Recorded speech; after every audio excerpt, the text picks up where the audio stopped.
My name is Pip, and my world, for the moment, was a vast plain of soft beige fibers.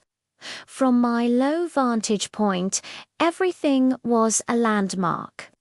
The towering forest of table legs, the dark cave under the sofa, and the colossal benevolent mountain that was my human.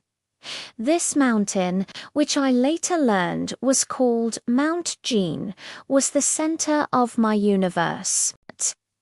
It was the source of warmth, of the low, rumbling sounds that meant safety, and of the giant, gentle hands that sometimes scooped me up into the sky. But today, I would not wait to be scooped. Today, I was an explorer, and Mount Jean was my challenge. I approached its base, my tail a tiny, twitching question mark. The blue terrain rose straight up, a sheer cliff face of denim. I took a deep breath, puffed out my chest to appear more formidable than a ball of fluff, and began my ascent. My claws, tiny as sewing needles, were my climbing picks. I sank the first set in success.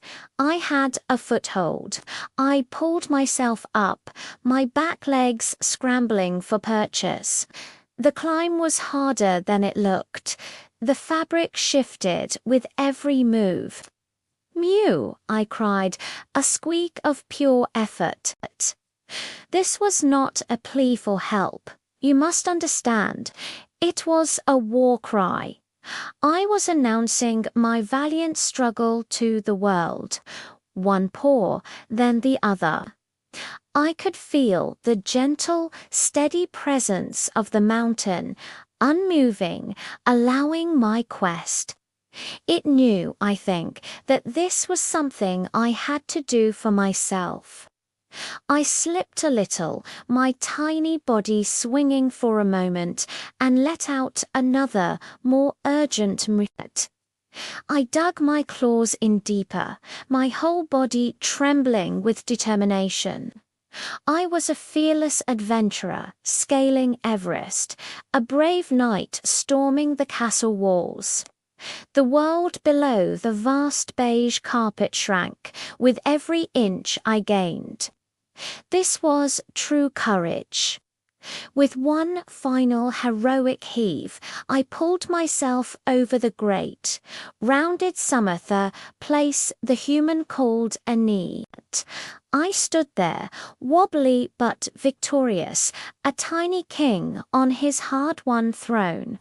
I surveyed the landscape from my new, dizzying height. The sofa cave looked much less intimidating from up here.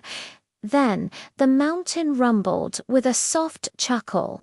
A warm hand, bigger than my whole body, descended gently and stroked my back from the tip of my head to the end of my twitching tail. The rumbling sound grew louder, a deep, happy purr that I felt through the denim. I had not just climbed a mountain, I had reached the source of all comfort. I had conquered Mount Jean, and now, having proven my bravery, I could finally do what all great explorers do after a long and arduous journey. I circled once, curled into the smallest possible ball on the warm, flat plateau of the lap, and began my own tiny, rumbling purr of triumph. The quest was over. It was time for a nap. Thank you so much for joining me on Pip's grand adventure. If you loved this little story, please give this video a thumbs up and hit that subscribe button for more tales from the animal kingdom. We'd love to have you as part of our community. See you in the next one.